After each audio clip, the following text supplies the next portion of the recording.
Hi, I'm Jeff Hughes and welcome to the Continuous Testing Academy. Today we're going to talk about how you can adapt data privacy regulations to test data management. So let's begin first by talking a little bit about some of the statistics that are out there. You know, 80% of the companies that are out there failed, at least in the US, failed their PCI compliance assessment when that regulation first came out. The question is, are you ready for data privacy regulations that may impact your company? So there's been a lot of talk recently about GDPR, the General Data Protection Regulation. That certainly is one of the big European Union regulations. It's got a lot of companies concerned about how are they going to address test data management when it comes to data privacy. Some other stats are, did you know 87% of Americans can be identified simply by combining their date of birth, gender, and zip code.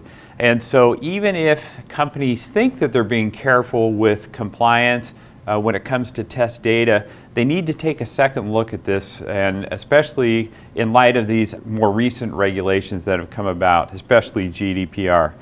And then 70% of data breaches are usually caused by internal carelessness, internal breaches, and so on. And so we need to have a tougher stance, a stronger stance when it comes to managing our test data. So new legislation is coming about. I mentioned GDPR. The US is actually looking at additional regulation. I think they're waiting to see how GDPR unfolds. But a lot of the states in the U.S. have adopted new, tougher stances on how data is being used. And so it's only a matter of time before additional regulations are going to come about, especially here in the United States. And so companies need to be aware of that. GDPR, as you may know, has a very stringent prosecution, and if companies are found violating the GDPR regulation, they could be fined up to 4% of their revenue. My guess is that GDPR will look for, the European Union will look for companies that are in flagrant violation of this regulation, and they'll impose stiff penalties against those companies to make an example of them. And I think companies will then wake up to data privacy and compliance, especially as it pertains to test data. And that's what we want to talk about here in this presentation, is how does test data apply to this? Because companies know that they need to protect consumer data, personal information, and so on. Companies have known that for years. But what about test data? What happens when your testers are pulling test data from production databases and using that for testing purposes? There seems to be a little bit of carelessness, at least over the past decade or two, of how that data actually gets used. Companies will make multiple copies of test data, and then they simply will distribute that test data. Testers might have some of the data on their laptops, and nobody really seems to know where that test data resides at that point. And so things like GDPR are really getting more strict about how you can use that data and whether you have the right to use that data. So a couple of things that are important to take a look at around using production data for testing is GDPR specifies they're moving away from opt-out consent to somewhere between requiring unambiguous consent and explicit consent. So basically what that means is if a user doesn't say that you can use their data, then that's considered non-consent. Just because they haven't said you couldn't use it doesn't mean that you can use it. So GDPR is getting much more strict. You must have that user's explicit permission to use their data, even in testing purposes. The consent must be constituted by an affirmative action, and that means that that user has to specifically agree that you can use their test data, and that may be only for one time that you can use their data. And then blanket use for all consent is not going to be possible with GDPR and with a lot of these regulations. So the bottom line is that it's getting much more strict these regulations are getting much more strict on how you use personal information when you're doing testing. So the first question is around testing is, where is the sensitive data stored? I mentioned that companies make many copies of data for testing purposes. Pretty soon the data is scattered all over different servers and different laptops within a company.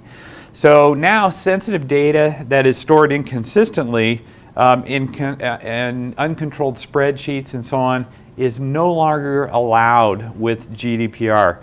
Testers that copy their data to machines and keep it there is also a big no-no when it comes to the General Data Protection Regulation. So let's talk about some of the ways that you can hide data or meet the compliance regulations. Now, GDPR in particular says that you can use a technique known as pseudo-anonymization, which basically means that you can change some of the fields of the data and that will be acceptable to meet compliance.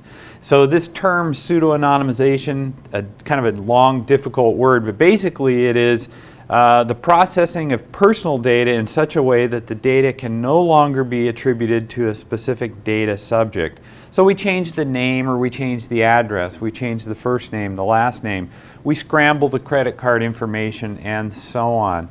And so this is the minimum bar. Keep in mind that in most compliance regulations, they set a minimum bar. That doesn't mean that your data is secure. It simply means that you're meeting the minimum bar for that particular regulation. So don't equate having a secure network with being compliant. The compliance bar is actually fairly low for most of these regulations. GDPR is more strict, and it gets to the heart of how you use personal data, and so it's taking a bigger step in terms of controlling that data that you're using in testing situations.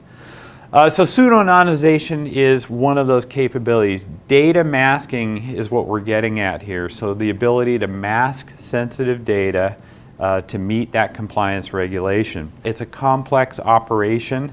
You do need test data management tools to mask that sensitive data. But there's a number of drawbacks to using masking. Okay? First of all, some of the data relationships have to be maintained. So a lot of the inter-column relationships on a database and so on, they usually have to be maintained or preserved so that you have, what you're trying to do is change the data, but not so much that the data is no longer usable for those particular tests that you're doing.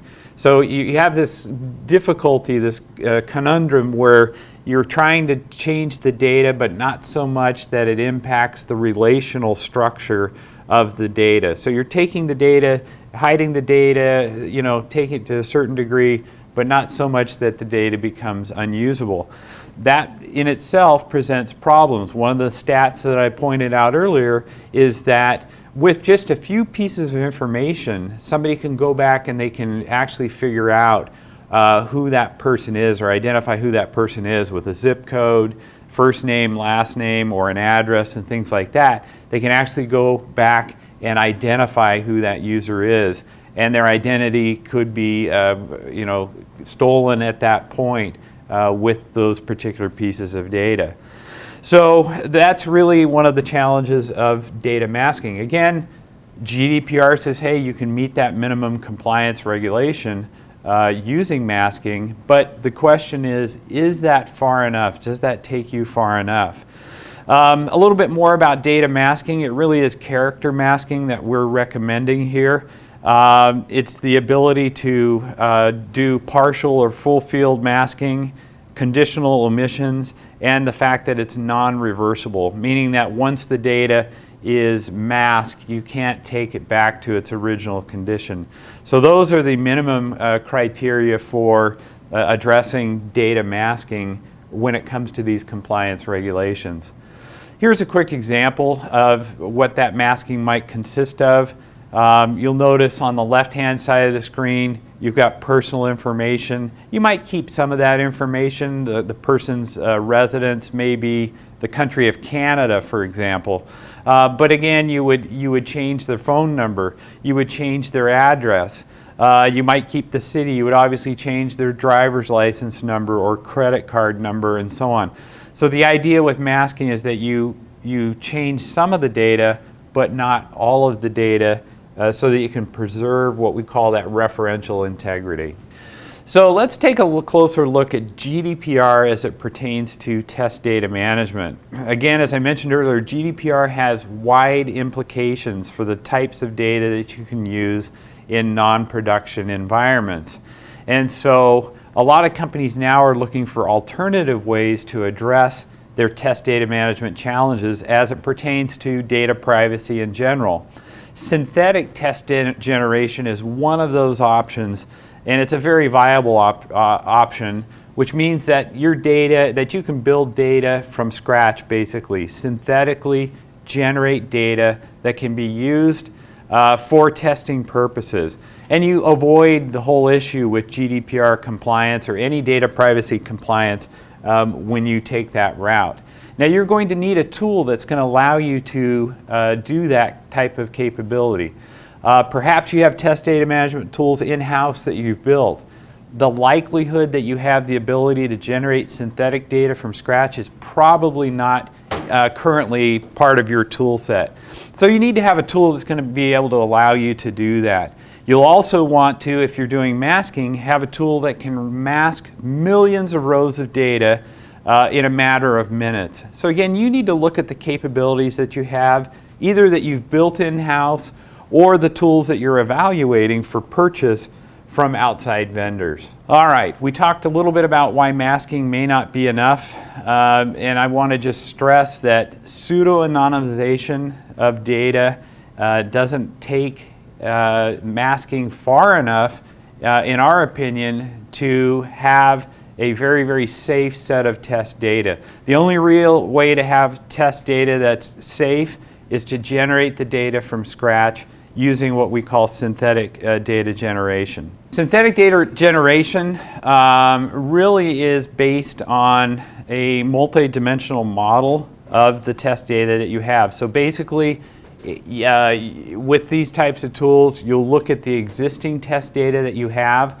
you'll build a model based on that test data, and then use that to generate very quickly the synthetic test data that you need. There is some time cost and there is some effort that you need to expend in developing that model initially. The more complex your data is, the more complex the synthetic data model is going to be. And so that is going to be some time that you'll need to invest up front, but it is worth the effort to invest that time up front so that down the road you have 100% compliant test data for any data compliance regulation that might come along. Now keep in mind, GDPR is front and center right now, but other regulations, especially in the United States, will be coming about as companies continue to experience data breaches and have issues with how they're managing end user data and personally identifiable information of their customers. What we recommend right now is a hybrid approach. Okay, so a lot of companies will say, we can't move altogether to synthetic data generation. That's too big of a leap for most companies. And so what we see happening is more of a hybrid type of approach. You've got some legacy applications, you're using production data and testing that you're masking and subsetting and so on. And as you generate new applications, build new applications, there's an opportunity for you to inject a synthetic data generation approach. So you're going to have for a while a hybrid approach between synthetic data generation and masking. And so that's okay, but the idea is that over time you can move to be 100% synthetic data generation for your test data. And so that is really the best approach. Like anything, you start out slowly. You'll do an application here, an application there using synthetic data generation. And then over time, you'll move to using that approach for all of your applications. The last thing I want to point out around test data management and data privacy regulations is having the ability to limit access to test data. I can't stress that enough. So when you're looking for a tool, perhaps you are using an LDAP-based tool around identity access, access controls, and so on. Our recommendation is that you need to restrict who has access to test data at any time and restrict what applications, what projects that person is working on, and so that you don't have unlimited and free access to test data. So our recommendation is that you look at the tools that you have. You might be using directory services, for example. You might have LDAP integration, or most directories have LDAP support. And so you can use these types of tools to build a security infrastructure that's going to help protect you. So our recommendation is, first, identify where the sensitive data resides on your network, and then using tools that are LDAP enabled for identity access and management will help you to implement a structure, a security structure that's going to help you to be compliant. Keep in mind that as you demonstrate compliance around access controls and data privacy and using synthetic data generation, you're going to move yourself into a very stronger position for being compliant. A lot of the companies that get caught in data breaches have simply not done enough to secure and protect their environments.